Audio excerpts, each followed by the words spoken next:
रफ़ी साहब ने रिक्वेस्ट किया था कि नहीं, शंकर जयकिशन को, नेक्स्ट टाइम इतना लंबा गाना विदाउट अ ब्रेक बहुत मुश्किल होगा। आई थिंक सो शम्मी साहब ने कहा था कि रफ़ी साहब को बहुत मुश्किल आएगी, लेकिन जब सुना गाना तो एकदम दंग रह गए। मेरे लिए तो रफ़ी साहब नंबर 1 है, ऑलवेज़ रहेंगे नंबर 1। आदाब, नमस्कार। मैं हूं रिजवान ख़ान। जिनके साथ हम मौजूद हैं इस वक्त, जिनके पास हम बैठे हैं, ये एक ऐसे महान फ़नकार, एक अजीम फ़नकार के साहबज़ादे हैं जिन्होंने हिंदुस्तान का नाम दुनिया भर में रोशन किया अपने नग़मों से, अपनी शायरी से, अपनी नज़म से, अपने गज़ल से। और वो हैं हसरत जयपुरी साहब के बेटे अख्तर हुसैन साहब। अस्सलाम वालेकुम सर, आदाब। सलाम। बहुत शुक्रिया, हमारे इस शो पर आपका इस्तकबाल है। सारे दर्शकों को मेरा आदाब, सलाम, नमस्कार। तो हम बता दें आपको, हसरत जयपुरी साहब के घर पे हम मौजूद हैं। इसी घर में हसरत जयपुरी साहब ने भी अपने काफ़ी बरस गुजारे। तकरीबन 350 से ज़्यादा फ़िल्मों में उन्होंने गाने लिखे, 2000 से ज़्यादा उन्होंने गाने लिखे हैं और वो सारे गाने कामयाब रहे। चंद गाने ऐसे हैं जो बहुत ख़ास सुपरहिट रहे हैं। वो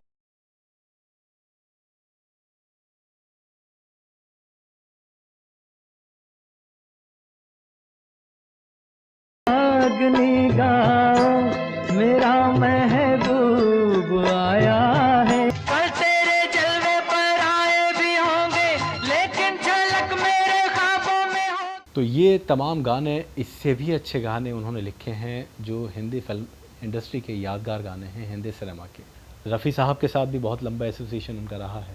2 फिल्म फेयर अवार्ड मिले हैं हसरत जयपुरी साहब को, जैसे आपने बताया, अंदाज़ फिल्म का, ज़िंदगी एक सफ़र सुहाना और बहारो फूल बरसाओ। रफ़ी साहब के साथ एसोसिएशन तो बहुत लंबा रहा। और मैं आपको बता देना चाहता हूँ कि मजरू साहब के लिए सबसे ज़्यादा यानी लिखे हुए गाने रफ़ी साहब ने गाए। उसके बाद सेकंड नंबर पर आते हैं हसरत जयपुरी साहब, जिनके लिए मोहम्मद रफ़ी साहब ने बहुत ज़्यादा गाने गाए। और 3 फिल्म फेयर अवार्ड मिले हैं वो हसरत जयपुरी साहब के ही लिखे हुए, 6 में से। टोटल में से 6 में क्या से। यादें हैं रफ़ी साहब की और हसरत जयपुरी साहब की? नहीं, रफ़ी साहब तो फेवरेट थे डैडी के। अच्छा। माने ऐसे क्लोज़ रिलेशंस थे कि भाई उनके घर में अगर उनकी बेटियों की शादी हो तो डोली भी डैडी लिखा करते थे। उस ज़माने में और भी राइटर्स थे, मगर रफ़ी साहब हों, मुकेश हो, राज साहब हो, इन सब की बेटियों की डोली सिर्फ डैडी से लिखाई गई है। अच्छा। और रफ़ी साहब के साथ तो क्या रिलेशन था, मैं क्या बताऊं, एक से एक गाने दिए हैं। जी। आपकी कभी ऐसे इत्तफाक रहा, मुलाकात हुई हाँ, रफ़ी हुई साहब है। से? रफ़ी साहब से हुई है, लता जी से हुई है, मुकेश जी से हुई है। उस ज़माने के सब सिंगर से मेरी मुलाकात हुई है। जी। आपके पर्सनल फेवरेट कौन थे इन सब में? नहीं, आई ऑलवेज़, मेरे लिए तो रफ़ी साहब नंबर 1 है, ऑलवेज़ रहेंगे नंबर 1। जी। तो रफ़ी साहब ने जो गाने गाए हैं, वाकई 6 फिल्म फेयर अवार्ड मिले रफ़ी साहब को, जिसमें से 3 हसरत जयपुरी साहब के लिखे हुए गानों के लिए मिले। एक तो ससुराल का तेरी प्यारी प्यारी सूरत को किसी की नज़र ना लगे। ये भी एक इत्तेफाक था कि हमने सुना कि आपकी पैदाइश पर उन्होंने ये गाना लिखा, आपके वालिद ने आपको देखने के बाद पहली बार जब देखा। राइट। उसका क्या किस्सा है? अभी डैडी की ऐसे 1954 में जैसे शादी हुई थी, बट मेरी पैदाइश 1960 में, 6 साल तक हम दुनिया में नहीं आए थे। तो जब उनको पता चला कि भाई मम्मी प्रेग्नेंट हैं और पैदाइश होने वाली है, बहुत खुशी थी उन्हें कि पहला बच्चा आएगा। अब उनकी पिक्चर थी एक ससुराल, उसमें हीरोइन ज़रा डैडी को नहीं भा रही थी, लिख नहीं पा रहे थे, बी सरोजा देवी थी। और उसकी जो अदाएँ हो या लुक्स हो वो उनको नहीं जम रहा था। उसी दौरान डैडी को फ़ोन आया कि भाई आपको पहला बच्चा हुआ है, लड़का है, आप ज़रा आ जाइए। जैकी साहब भी साथ में थे, बोले चलो हसरत मियाँ जाते हैं, तो तेरे बेटे को देख लेंगे, उसके बाद गाने के बारे में सोचेंगे। तो डैडी हॉस्पिटल आए, मुझे देखा, मुझे देखते ही बोले चश्मे बद्दूर। तो जगीशन अंकल बोले भाई हसरत मियाँ ये चश्मे बद्दूर इसके क्या मायने हैं? तो उन्होंने कहा कि भाई इतना प्यारा है, इसको हर बुरी नज़र से दूर रखे। तो जगीशन अंकल ने कहा तो फिर इसी पे लिख देना गाना जो हीरोइन पे नहीं लिखा। तो इस तरह से तेरी प्यारी प्यारी सूरत गाना लिखा।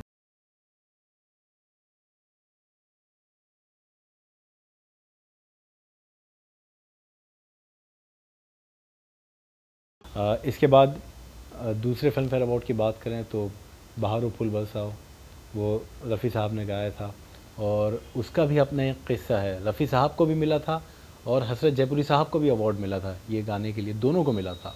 वो तस्वीर भी है, आप देखें कि उसमें दोनों साथ हैं, रफ़ी साहब और हसरत जयपुरी साहब, फिल्म फेयर अवार्ड की ट्रॉफ़ी उनके हाथ में है। तो ये भी सुना था हमने कि जब ये गाना लिखा गया तो ये गाना नहीं था, नात एक लिखी नात थी। हुजूर सल्लल्लाहु अलैहि वसल्लम के बारे में लिखी थी जब वो अल्लाह से मिलने जा रहे थे, हज करने के लिए। हाँ, तो तब ये उस सोच में उन्होंने लिखा था और इसको फिल्म में फिर लिया गया। तो उन्होंने लिख के रखा हुआ था उनके पास।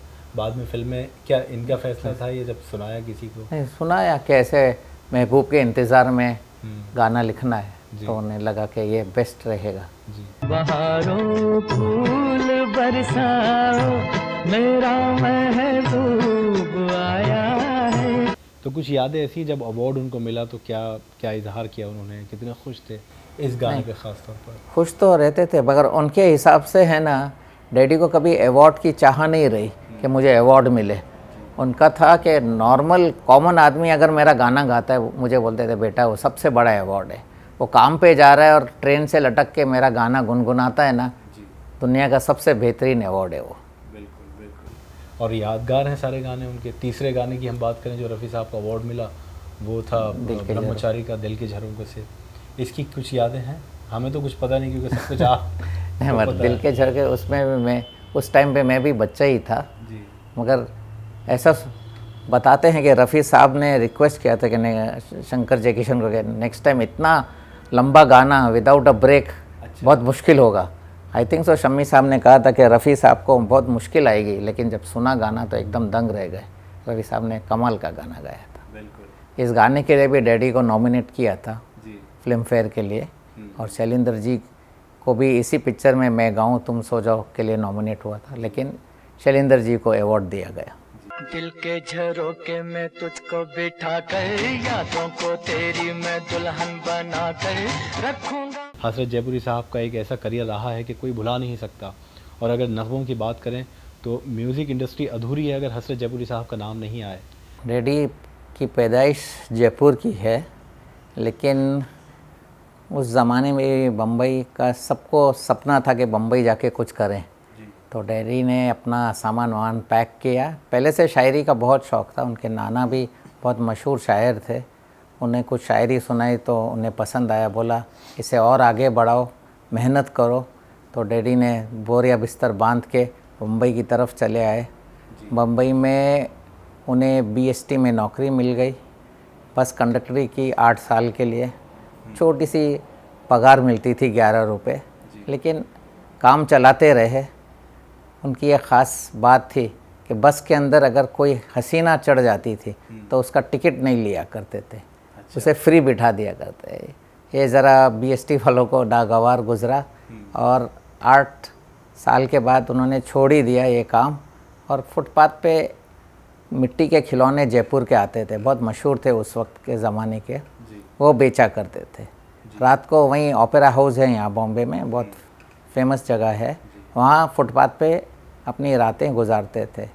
उनके साथ जो बाजू में लेटा करता था वो भी एक मज़दूर था, बॉम्बे सेंट्रल में सामान उठाया करता था।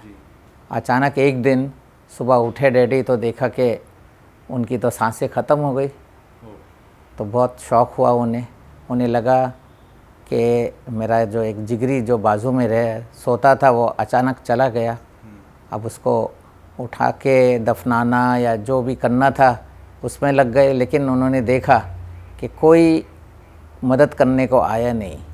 उन्हें शौक़ लगा कि जो मज़दूर एक सबका बोझा अपने बदन पे ढहता है, सर पे ढह के मंजिल तक पहुंचाता है, आज उसको कोई उठाने वाला नहीं है।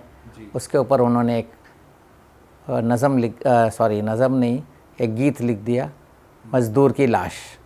और उसी ज़माने में पृथ्वीराज साहब एक प्रोग्राम में चीफ गेस्ट थे, और बहुत सारे शायर और कवि आए थे, और उस मुशायरे का इनाम ये था कि जो चुन लिया जाएगा उसको राज साहब, उनके बेटे राज साहब पिक्चर बना रहे थे बरसात, उसमें मौका दिया जाएगा गाने लिखने का।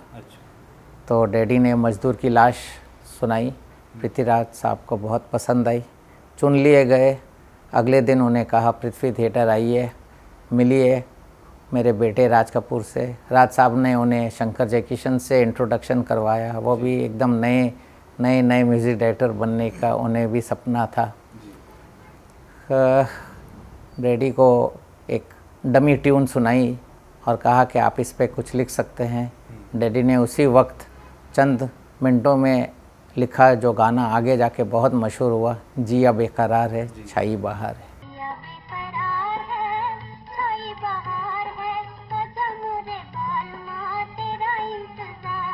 तो यहाँ से उनका आगाज़ हो गया, पहला गाना उनका बहुत मकबूल हुआ, फिल्म बहुत हिट रही और इसके बाद तो एक सिलसिला ऐसा चला कि उन्होंने पीछे मुड़ कभी देखना नहीं पड़ा। जी।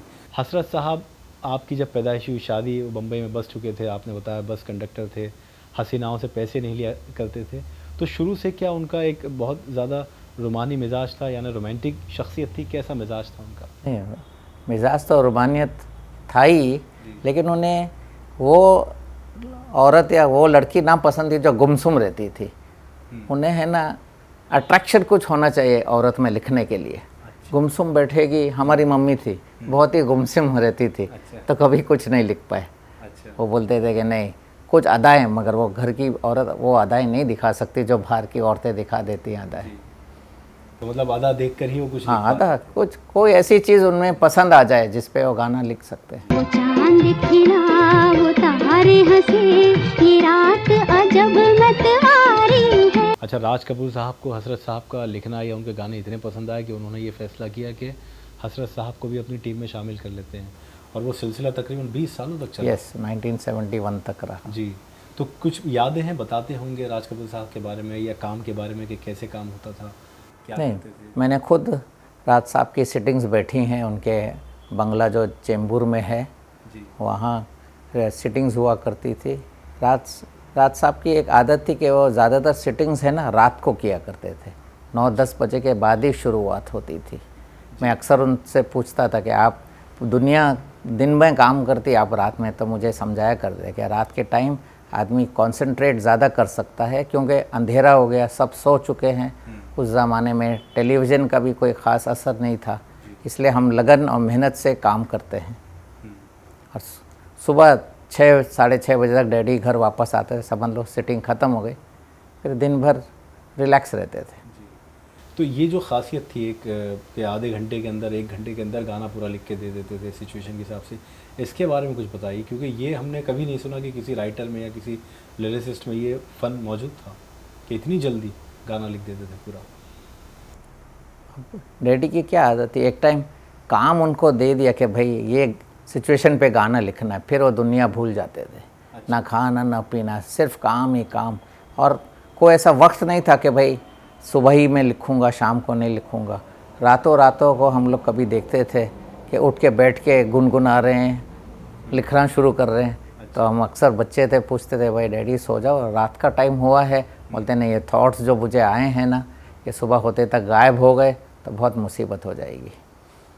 तो गाना लिखते ही रहते थे, कॉपियाँ लिखते। और उनकी ये ख़ास बात थी कि हर गाने में ना 3-4 अंतरे नहीं लिखते थे, कम से कम 10-12 अंतरे लिखते थे कि प्रोड्यूसर, म्यूज़िक डायरेक्टर को भी बेस्ट चुनने का मौका मिले। क्योंकि एडिट भी होता था, एडिट वक्त के होता हिसाब था। से। जी। अच्छा, यहाँ पर आपने जैसे बताया फुटपाथ पर उन्होंने अपना वक्त गुजारा, काफ़ी जब तक के जद्दोजहद का उनका वक्त था, दौर था। ये घर कब बनाया? क्या यही घर सबसे पहले उन्होंने बनाया था, ये बंगले की शक्ल में था? नहीं, इससे पहले डैडी की शादी 1954 में हुई थी। 1960 में हमने खार में एक घर लिया था, 1 बेडरूम का, वहाँ काफ़ी साल गुजारे। 96 में हम इस बंगले पर आए। लेकिन ये जो आज इन्वेस्टमेंट किया है, ये इसका पूरा श्रेय मेरी मम्मी को जाता है। डैडी को बिल्कुल इंटरेस्ट नहीं था। हाँ, ये अच्छी बात थी कि जो भी कमाया ना सीधा लाके मम्मी को दिया, कभी उड़ाया नहीं किधर। और मम्मी थोड़ी पढ़ी लिखी खास नहीं थी, लेकिन आगे की सोच बहुत अच्छी थी। उन्होंने सोचा कि फिल्म लाइन का भरोसा नहीं है, वही आज हैं कल ख़त्म हो जाते हैं लोग। तो रियल एस्टेट में इन्वेस्ट किया। फिर उनके फैमिली वालों ने बोला कि बैंक को दे दो, एटलीस्ट आपको रेंट आया करेगा। उसी रेंट से फिर ये पहला माला बना, दूसरा माला बना, ये बंगला तैयार हुआ। अच्छा, एक कहानी हमने सुनी है जो बहुत मशहूर है कि वो जयपुर में कोई जिनसे मोहब्बत हो गई थी, जयपुरी हज़रत जयपुरी साहब को, राधा नाम की कोई लड़की, क्या ये हकीकत बात है? नहीं, हकीकत है ये। अच्छा।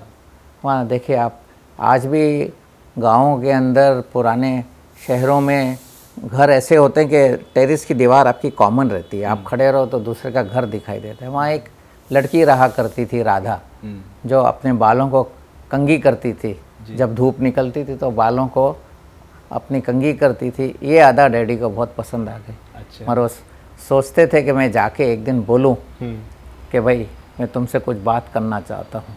एक दिन हिम्मत करके दीवार छलांग गए पास में, तो वो पीछे हट गई। अच्छा। डैडी ने कहा कि नहीं, मुझे आप बेहद पसंद आती हो। वो बोला नहीं, पसंद हूँ लेकिन मुझे छूना नहीं। आपको अगर मैं पसंद हूँ तो कुछ ऐसा काम करो, ऐसा नाम कमाओ कि मैं मान जाऊंगी कि इसको मेरे से मोहब्बत थी। अच्छा। बस ये डैडी को दिल में लग गई। तैयार किया सामान, मुंबई आ गए। उसके बाद ना कभी उन्होंने राधा को ढूंढा, ना राधा ने कभी पूछा कि हसरत जयपुरी कौन है। अच्छा। बस वो एक पॉइंट में जो लड़की ने कह दिया कि तुम्हें कुछ बन के दिखाना है, उन्होंने बन के साबित किया। लेकिन उससे दोबारा मुलाकात नहीं नहीं, कभी नहीं हुई। कहाँ उसकी शादी हुई, कभी नहीं फिर पूछा। जी। अच्छा, जब शुरुआत हुई तो 50 के दशक में, यानी 50s में जब गाने लिखना शुरू किए, वैसे तो यूँ कहा जाता है कि हसरत जयपुरी साहब रोमांटिक गाने लिखने के माहिर थे, लेकिन ऐसा नहीं है। रोमांटिक गाने तो उन्होंने लिखे, लेकिन हर सिचुएशन पर, ख़ास तौर पर हम सैड सॉन्ग्स की बात करें, वो भी बहुत सारे लिखे।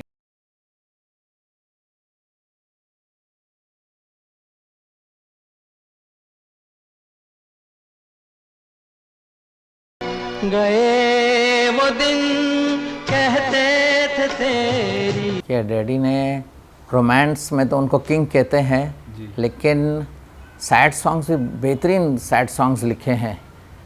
अक्सर लोग पूछा करते थे कि इस आदमी को क्या बहुत बड़ा दुख है जो ये इतने अच्छे सैड सॉन्ग लिखता है। नहीं, और डैडी की माहिरत यही थी कि हर सिचुएशन पे, अगर सैड सिचुएशन सैड पे लिख दे, अगर कॉमेडी है तो कॉमेडी पे लिख देते थे। एक ऑलराउंडर आप कह सकते हैं उन्हें। दो मशहूर थे रोमांस में, माहिरत थी, लेकिन हर टाइप के गाने, बच्चों को बोलो तो एक से एक गाने लिखे हैं। चुन चुन करती आई चिड़िया, हिचक दाना बिचक दाना, सुनो छोटी सी गुड़िया। दोस्ती पे बोलो तो गबन का मशहूर गाना है, एहसान मेरे दिल पे तुम्हारा है दोस्त। तो फिलॉसफी बोलो तो ये ज़िंदगी एक सफ़र है सुहाना, दुनिया बनाने वाले, एक से एक गाने लिखे हैं।